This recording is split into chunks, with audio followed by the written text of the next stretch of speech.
एक ऐतिहासिक असा क्षण आहे की उमेदवारी मागणारा उमेदवार नेता आज उमेदवारी मागे घेतो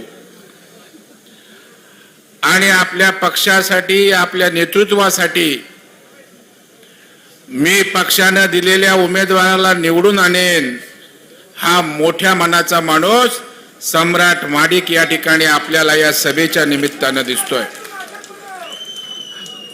मी आज मुद्दाम या ठिकाणी उपस्थित आहे कारण उमेदवारी मिळवणं, उमेदवारी मागणं आणि ती नाकारल्यानंतर आपली मानसिक अवस्था काय होते,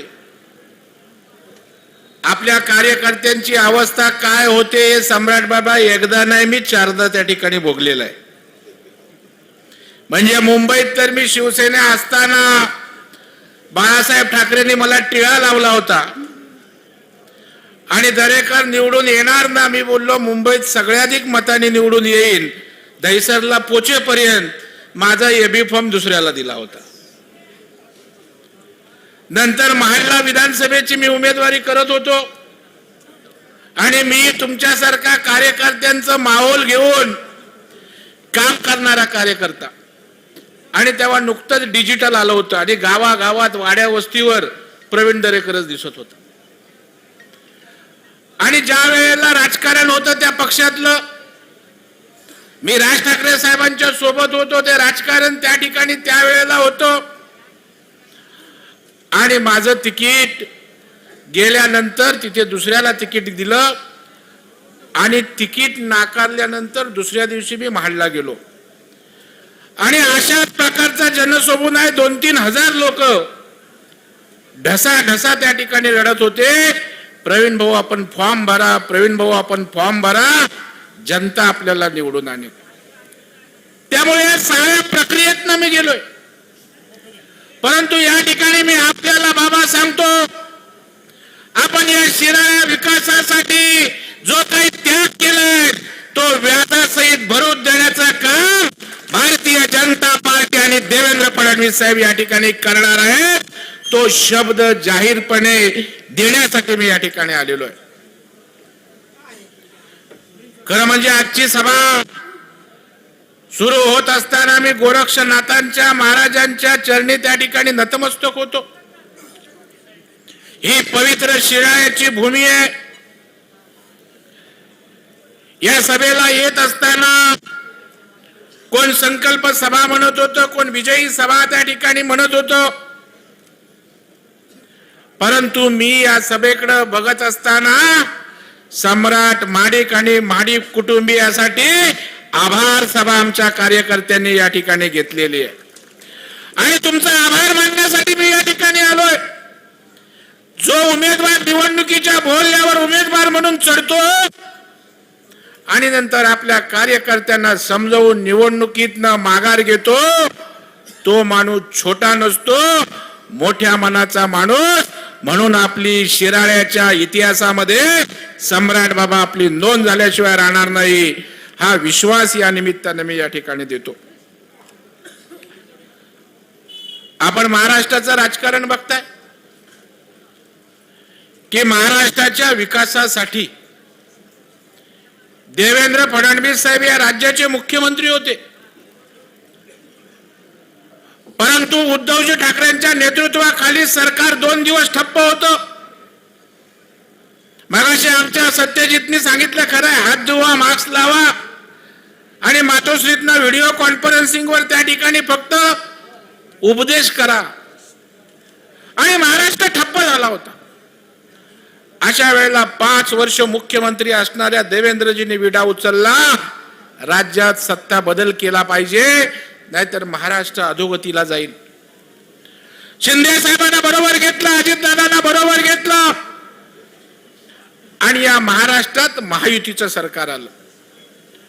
मी सम्राट बाबा उल्लेख एवढ्यासाठी करतोय, तिथे देवेंद्रजींनी विचार केला नाही मी मुख्यमंत्री होतो, उपमुख्यमंत्री म्हणून काम कसं करणार। शिवसेनेच्या शिंदे साहेबांनी विचार केला नाही, अजितदादांनी विचार केला नाही, आम्ही सगळे मोठे नेते आहोत। त्यांनी एकच विचार केला, सत्ता ही महाराष्ट्राच्या विकासासाठी आहे, आमच्या मोठेपणासाठी नाही. आम्हाला महाराष्ट्र घडवायचा आहे, महाराष्ट्र मोठा करायचा आहे.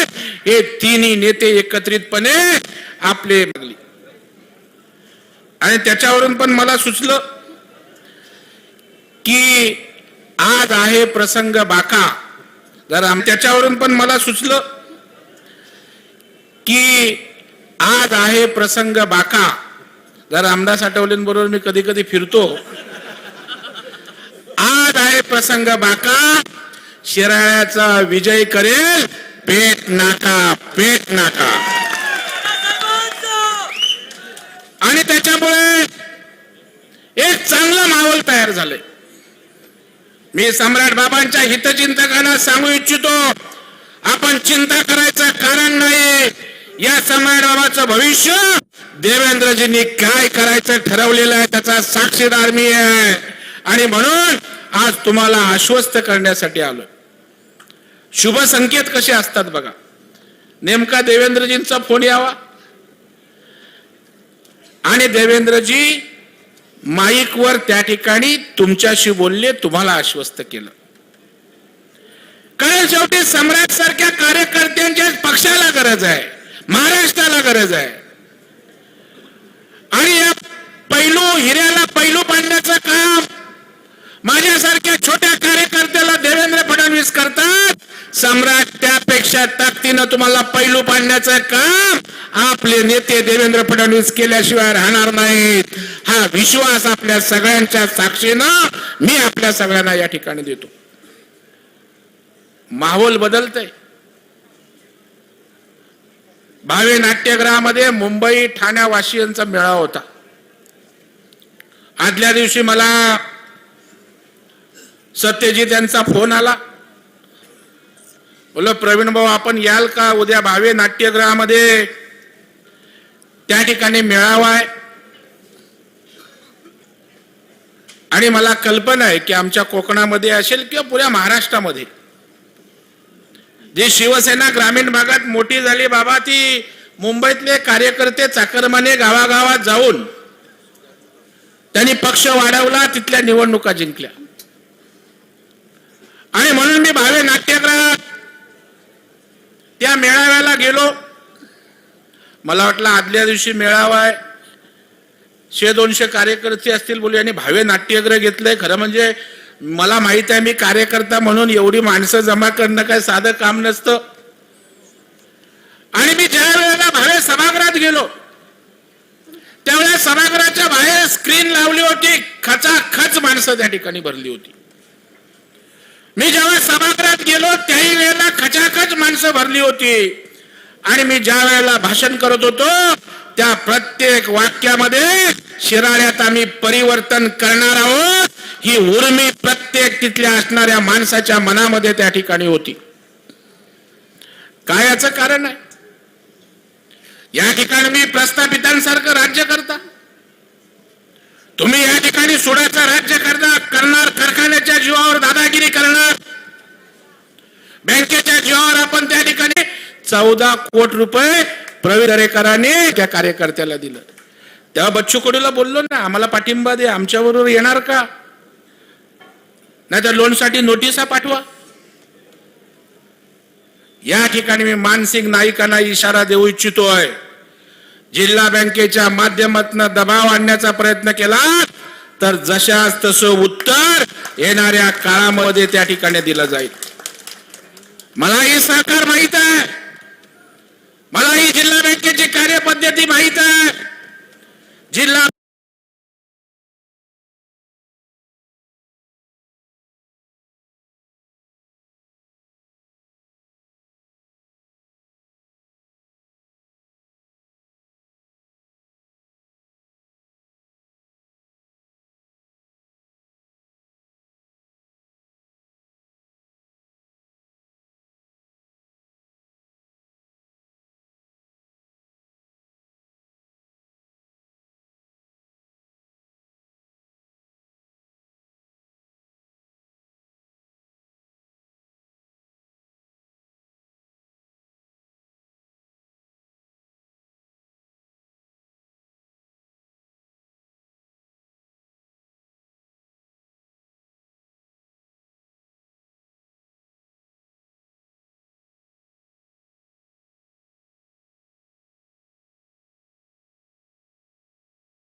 मंत्री होते शिवसेनेचे, तेव्हा बाबा सहकार मंत्री होते.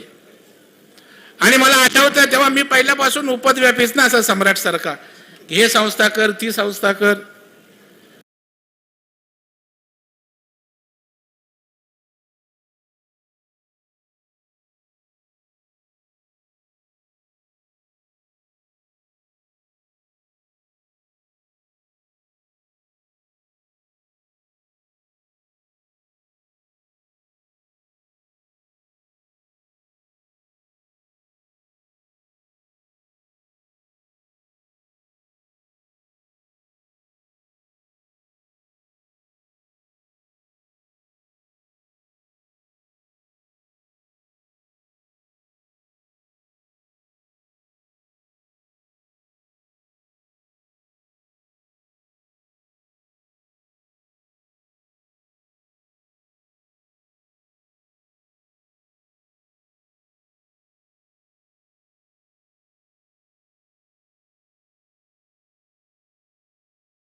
आणि तेव्हा विधिमंडळाला पाठीवर हात टाकला, खुश असतो बिचारा.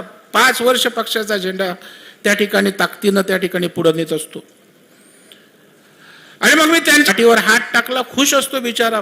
5 वर्ष पक्षाचा झेंडा त्या ठिकाणी ताकदीनं त्या ठिकाणी पुढे नेत असतो.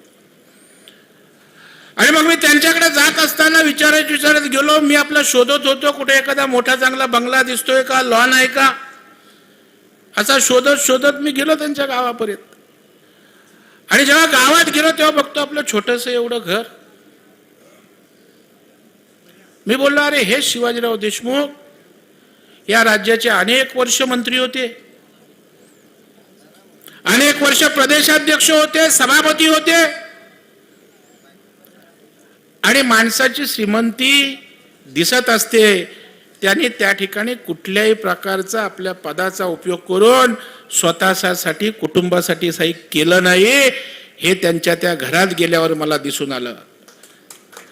परंतु नंतर जेव्हा मी या मतदारसंघात जेव्हा कानोसा घेत होतो त्यावेळेला पैशाची श्रीमंती त्या ठिकाणी शिवाजीराव देशमुखांकडे नसेल, परंतु त्या गोरगरीब माणसांची श्रीमंती जी त्यांनी कमावली ती सत्यजित तुमच्या कामाला आल्याशिवाय राहणार नाही, हा विश्वास माझ्या मनामध्ये या ठिकाणी. आणि म्हणून आज आम्ही निश्चिंत आहोत. सरकार तर आपलं येणार आहे, महायुतीचं सरकार येणार आहे, ही काळ्या दगडावरची रेघ आहे. थोडं 3-4 महिन्यापूर्वी जरा वातावरण खालीवर होतं, तेव्हा महाविकास आघाडीवाल्याला जाम उतू आला होता, जाम उड्या मारायचेत.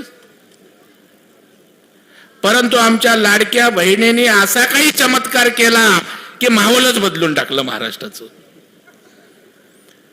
आणि लाडक्या बहिणींनी चमत्कार केल्यानंतर आमच्या हरियाणाचा निकाल आला, तेव्हा शिक्कामोर्तब झालं, आता महाराष्ट्रात महायुतीशिवाय पर्याय नाही. आणि तसंच चित्र आज मी त्या ठिकाणी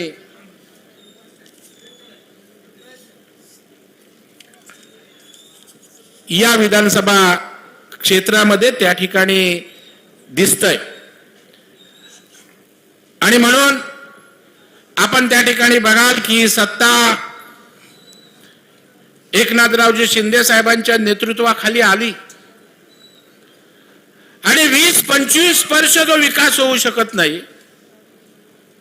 तो विकास या ठिकाणी 2 वर्षाच्या कालावधीमध्ये शिंदे साहेबांच्या नेतृत्वाखाली देवेंद्र फडणवीस साहेबांनी, अजितदादांनी त्या ठिकाणी करून दाखवला. म्हणजे मी तर 1-2 तास पण त्या ठिकाणी पुरणार नाहीत, एवढ्या योजना, एवढे प्रकल्प, एवढी विकास कामं संपूर्ण महाराष्ट्रामध्ये त्या ठिकाणी दिली. त्यातल्या काही योजना सांगायच्या झाल्या तर माझी लाडकी बहीण योजना. आज माझ्या लाडक्या बहिणीला मुख्यमंत्री लाडकी बहीण योजनेच्या माध्यमातून 1,500 रुपये तिच्या थेट अकाउंट मध्ये जातात. आणि त्यावेळेला त्या ठिकाणी लाडक्या बहिणीवर टीका झाली, ही योजना आहेच का, पैसे अकाउंट मध्ये येणारच का. पैसे अकाउंट मध्ये आले, पैसे अकाउंट मध्ये आले तर बोले 1च महिना येणार, दुसऱ्या महिन्यात येणार नाही. आमचं तर सरकार एवढं फास्ट आहे की पुढच्या महिन्याचं पण ऍडव्हान्स आदल्या महिन्यात दिले. मग नंतर बोलायला लागेल आज राज्याची आर्थिक परिस्थिती काय, पैसे कुठून देणार. म्हणजे किती हे पोचलेली नालायक लोक आहेत बघा. एकीकडे बोलायचं लाडकी बहीण योजना बंद करा, त्यांचा माणूस कोर्टात जाणार, आणि दुसऱ्या बाजूला स्वतःचे फोटो लावून लाडक्या बहिणीचे अर्ज आपल्या कार्यालयात भरून घेणार. म्हणजे किती नौटंकी आहेत बघा. दुसऱ्या बाजूला सांगणार पैसे कुठून आणणार, आणि दुसरीकडे सांगतात आमचं सरकार आलं की 1,500चे 3,000 करू. अरे म्हणजे तू काय हवेत ना पाऊस बिऊस पाडणार आहे काय तुम्ही. आणि त्याच्यामुळे तुम्ही चिंता करू नका, तुम्हाला पैशाची व्यवस्था करायला नको, काही नको, कारण सरकार आमच्या महायुतीचं येणार आहे, आमच्या लाडक्या बहिणी त्या ठिकाणी आणणार आहेत. तुम्ही जराही चिंता करायचं कारण नाही. आज महिलांसाठी आपण काम करतोय, मुलींना आपण मोफत शिक्षण केलं, लखपती दीदी योजना आपण आणली. मुलीला तिच्या शाळेपासून ते 18 वर्षाची होईपर्यंत तिच्या अकाउंटमध्ये 1 लाख रुपये जाणार. माझ्या महिला भगिनी गावातनं एसटीने तालुक्याच्या ठिकाणी निघाल्या, मुंबई पुण्यात निघाल्या, तर 50% अर्ध तिकीट नवऱ्याला बोलते तू नको जाऊस, तू गेले तर जास्त खर्च होईल, मी अर्ध्या तिकिटात जातो. त्या माझ्या महिला भगिनींसाठी आपण करतोय. शेतकऱ्यांसाठी राज्य सरकारने केंद्राचे 6,000 रुपये तर आमचे 6,000, 12,000 त्या ठिकाणी शेतकऱ्यांच्या अकाउंट मध्ये जात आहेत. शेतकऱ्यांच्या कृषी वीज पंपासाठी त्या ठिकाणी देवेंद्रजी मार्फत काही लिमिटला त्या ठिकाणी आपण वीज माफी केली. या राज्यामध्ये त्या ठिकाणी उद्धवजी ठाकरे साहेबांचं सरकार असताना सत्यजित केवळ 5-6 सिंचनांच्या प्रकल्पांना सुप्रमा दिली होती. 6 प्रकल्पांना. म्हणजे जयंत पाटलांनी सांगावं, ते सांगायचे फाईलच हालत नाही पुढे, ते त्या मंत्रिमंडळात होते. आणि देवेंद्रजी या राज्याचे पाटबंधारे जलसंपदा मंत्री झाल्यानंतर जवळपास राज्यातल्या 116 सिंचन प्रकल्पांना सुप्रमा देण्याचं काम फडणवीस साहेबांच्या नेतृत्वाखाली झालं.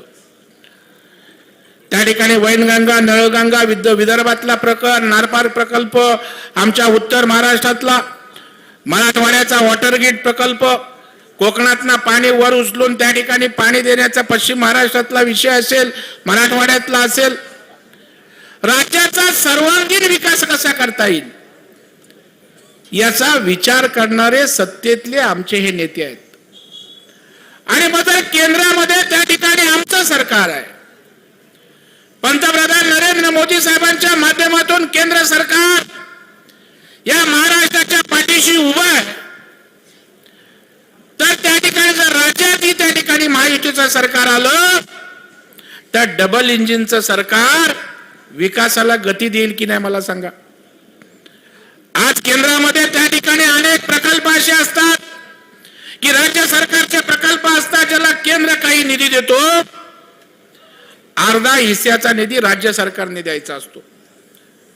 मी अत्यंत जबाबदारीने बोलतो, माध्यमांचे प्रतिनिधी या ठिकाणी आहेत. या राज्याचे उद्धवजी ठाकरे साहेब मुख्यमंत्री होते, हनुमंतराव अनेक प्रकल्प असे आहेत केंद्राने मंजूर केले, पैसे दिले, उद्धवजी ठाकरेंच्या सरकारनं राज्याचा हिस्सा दिला नाही. विकास झाला नाही तरी चालेल, परंतु केंद्राच्या पैशाने जर आम्ही महाराष्ट्रामध्ये विकास केला तर त्याचं श्रेय नरेंद्र मोदींना जाईल, त्याचं श्रेय भारतीय जनता पार्टीला जाईल. या कोत्या मनोवृत्तीची माणसं आपलं भलं करू शकतात का? परंतु त्याच वेळेला ज्या वेळेला शिंदे साहेबांच्या नेतृत्वाखाली या ठिकाणी सरकार आलं त्यावेळेला शिंदे साहेब दिल्लीला गेले आणि त्या ठिकाणी अनेक प्रकल्प त्या ठिकाणी या महाराष्ट्रासाठी मंजूर होते, ते मंजुरी घेतल्या, त्याला राज्याचा हिस्साही त्या ठिकाणी दिला. अनेक प्रकल्प मार्गी लागलेले आहेत. तुम्हाला दिल्लीला जायला कमीपणा वाटतो? अरे या महाराष्ट्राच्या विकासासाठी जीएसटीचे पैसे होते, ज्या वेळेला शिंदे साहेब त्या ठिकाणी मुख्यमंत्री झाले, दिल्लीला गेले, त्या ठिकाणी हजारो कोटी रुपये 100% आपल्या राज्याचे आणले. ही एक आस्था असणार आहे, या संवेदना असणारा माणूस किंवा पक्ष या राज्याचं नेतृत्व करायला पाहिजे. आज काय त्यांच्यात महाविकास आघाडी कोणाचा कोणाला थांग पत्ता आहे का सांगा. आमच्या सम्राट बाबाला सांगितलं देवेंद्रजी, सम्राट बाबा राज्याच्या विकासासाठी, शिराळ्याच्या विकासासाठी आपल्याला आपसात भांडून चालणार नाही, एक व्हा, कुठलाही विचार न करता या ठिकाणी आज हे 2 जण आमदार म्हणून या ठिकाणी बसलेले आहेत. तुमच्यात असं होतंय, अजूनही तुमची चालली झोंबाझोंबी. एकीकडे त्या ठिकाणी महाविकास आघाडी, परंतु त्या ठिकाणी पवार साहेबांच्या इथे उद्धव साहेबांचा उमेदवार, उद्धव साहेबांच्या इथे काँग्रेसचा उमेदवार, काँग्रेसच्या इथे उद्धव साहेबांचा उमेदवार. अरे जे मनाने एक नाहीत ते राज्यासाठी कसे काय एक होऊ शकतात. परंतु मी आपल्याला सांगतो की आमची लढाई राज्याचा मुख्यमंत्री कोण होणार यासाठी नाही. आमची लढाई या ठिकाणी महाराष्ट्राच्या हितासाठी आहे, महाराष्ट्राच्या विकासासाठी आहे. म्हणून शिंदे साहेब मी काय होणार त्या ठिकाणी बोलत नाहीत, देवेंद्रजी मी काय बनावं सांगत नाहीत, अजितदादा अपेक्षा करत नाहीत. त्या तिघांचा एकच ध्यास आहे की आम्हाला महाराष्ट्राचा विकास करायचा आहे. गेली 40-45 वर्ष हा महाराष्ट्र मागे गेलाय, त्याला गतीनं आम्हाला पुढे न्यायचं आहे, हे सांगणारे आमचे नेते त्या ठिकाणी आहेत. आणि म्हणून माझी आपल्याला या ठिकाणी नम्र विनंती आहे की या वेळेला कुठलाही विचार करू नका.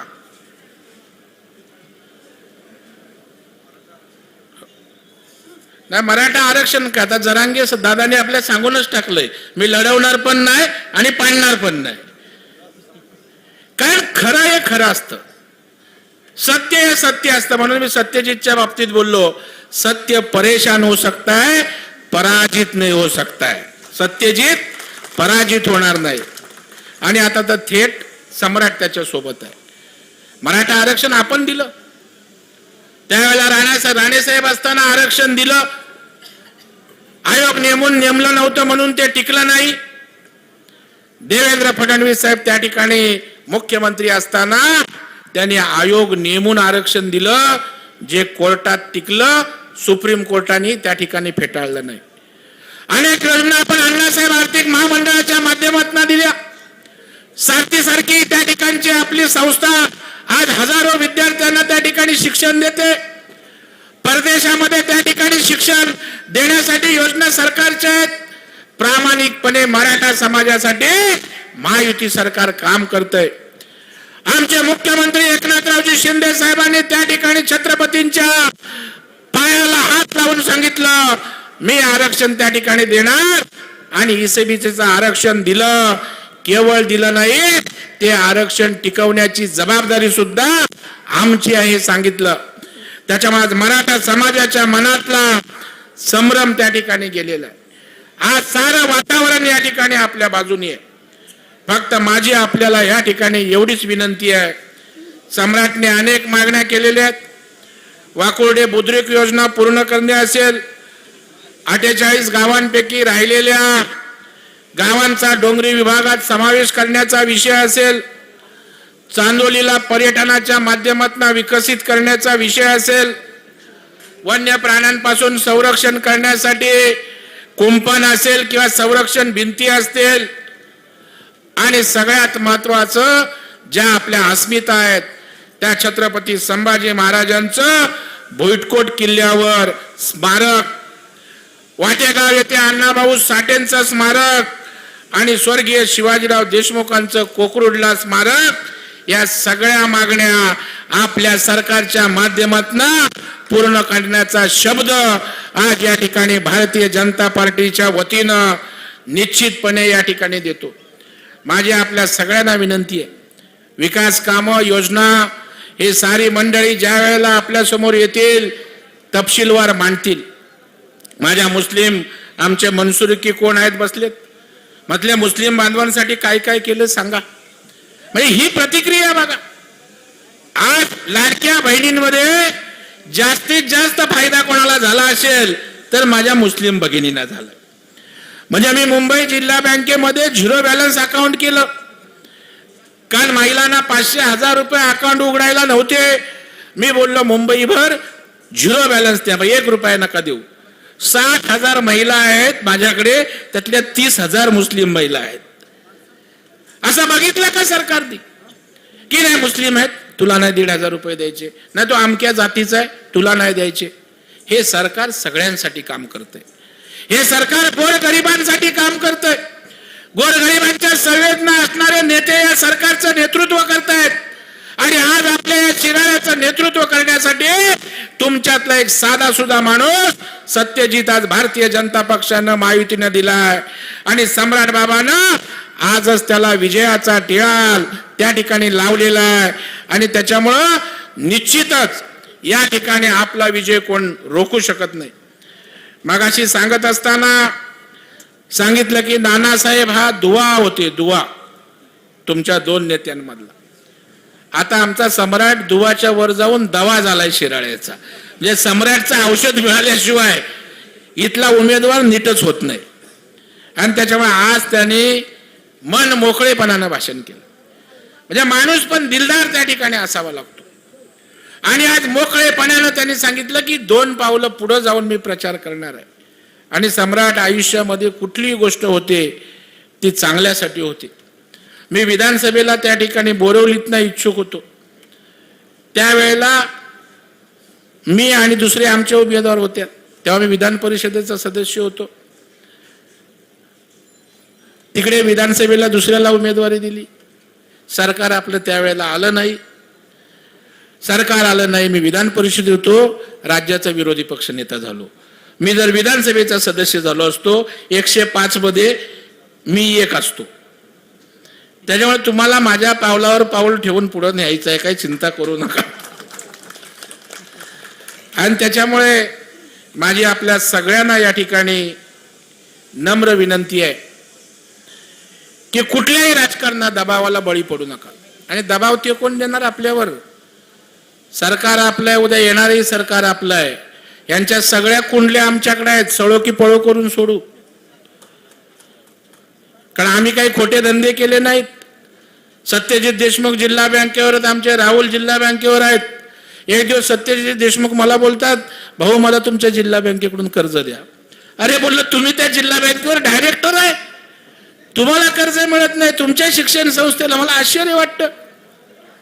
म्हणजे जो त्या जिल्हा बँकेवर डायरेक्टर आहे त्यालाही कर्ज मिळत नसेल, त्याची ही अवस्था असेल तर माझ्या सभासदांची काय अवस्था असेल, माझ्या शेतकऱ्यांची काय अवस्था असेल, कुठल्या पद्धतीनं हे या ठिकाणी वेठीस धरत असतील याचं मूर्तिमंत उदाहरण या ठिकाणी आहे. आणि म्हणून मी आपल्याला सांगतो की जबाबदारी केवळ सम्राट माडिकांची नाही. सम्राट माडिकला मानणारा प्रत्येक कार्यकर्त्यानं मी सम्राट माडिक आहे, मी सत्यजित देशमुख आहे, मी 23 तारखेपर्यंत त्या ठिकाणी 20 तारखेला आपली निवडणूक आहे, 23 ला निकाल आहे ना, 20 तारखेपर्यंत त्या ठिकाणी दिवस रात्र या ठिकाणी आपल्या उमेदवारासाठी काम करायचं आहे, कमळासाठी त्या ठिकाणी काम करायचं आहे. आणि शिराळ्यामध्ये इतिहास घडवायचा आहे, इतिहास घडवायचा आहे. या ठिकाणी आमच्या राहुल आणि सम्राटची जोडी आहे, आता तिघांची जोडी होणार आहे. आणि ही जोडी शिराळ्याच्या विकासाला त्या ठिकाणी दिशा देते आणि शिराळ्याला नक्कीच वैभवाचे दिवस येतील हा विश्वास या ठिकाणी मी देतो. शिराळ्याचा आमचं दुसरं एक वैभव आहे, नागपंचमी आमच्याकडे होते, आता बंद आहे वाटतं तो सण, उत्सव चालू आहे. तोही उत्सव जोरात कशा पद्धतीनं होईल यासाठी सुद्धा येणाऱ्या काळामध्ये आपण त्या ठिकाणी काळजी घेऊ. माझी तरुणांना विनंती आहे, माझी महिला भगिनींना या ठिकाणी विनंती आहे. आणि ज्या ज्या सहकारी संस्थांवर त्या ठिकाणी दबाव येईल, सत्यजित आपण शब्द द्या, तुमच्या शिराळ्यासाठी मुंबई जिल्हा बँक आपली तिजोरी मोकळी करेल. आपण चिंता करायचं त्या ठिकाणी कारण नाही. बाबांना काय देणार आहे आता एवढं बोलून जर कळलं नसेल तर कसे काय आपण शिराळ्याचे? बाबांचा सन्मान त्या ठिकाणी होणार. बाबा विधिमंडळ म्हणा किंवा त्याच्या वरच्या आणखी नुसतं विधिमंडळ नाही, त्याच्या वर जाऊन सन्मान झालेला तुम्हाला निवडणुकीमध्ये दिसेल, हा शब्द देण्यासाठी मी या ठिकाणी आलो. आणि म्हणून बाबांचा सन्मान हा तुमचा सन्मान आहे. मगाशी कोणतरी मला म्हणालं की विमान बाबांना पाठवलं, बाकीचे म्हणाले आम्हाला का नाही विमान पाठवलं. असं काही विमान येरागा भाड्याला पाठवत नाहीत, कारण बाबाच्या हातात शिराळ्याची कमान आहे म्हणून त्यांना विमान पाठवलं. बाकीच्या कोणाच्या आहे का? एक त्या ठिकाणी माणूस उभा राहतो कार्यकर्ता आणि 50-55 हजार मतं अशीच मिळत नसतात. त्यासाठी कष्ट करावे लागतात, सुखदुःखात जावं लागतं. ते काम या ठिकाणी आमच्या सम्राट बाबांनी केलेलं आहे. सम्राट बाबा, आम्ही सारी भारतीय जनता पार्टी आपल्या सोबत आहोत. देवेंद्रजीने आपल्याला विश्वास दिलाय, त्या विश्वासाला अजिबात तडा जाऊ देणार नाही हा शब्द आपल्या सगळ्यांना देतो. आणि विजयाचा गुलाल उधळण्याची संधी या ठिकाणी आपण आम्हाला द्या. आणि आपण सम्राट बाबा विनंती करू, देवेंद्रजींना सांगू की शिराळ्याचा विजय मनवण्यासाठी तुम्ही स्वतः या ठिकाणी या आणि मी त्यांना घेऊन आपलं दर्शन घेण्यासाठी येईन, एवढा विश्वास देतो आणि थांबतो. धन्यवाद. जय हिंद, जय महाराष्ट्र, भारत माता. धन्यवाद सन्मान्य दरेकर साहेब. आपण या ठिकाणी बोलला, आपला सन्मान होतो.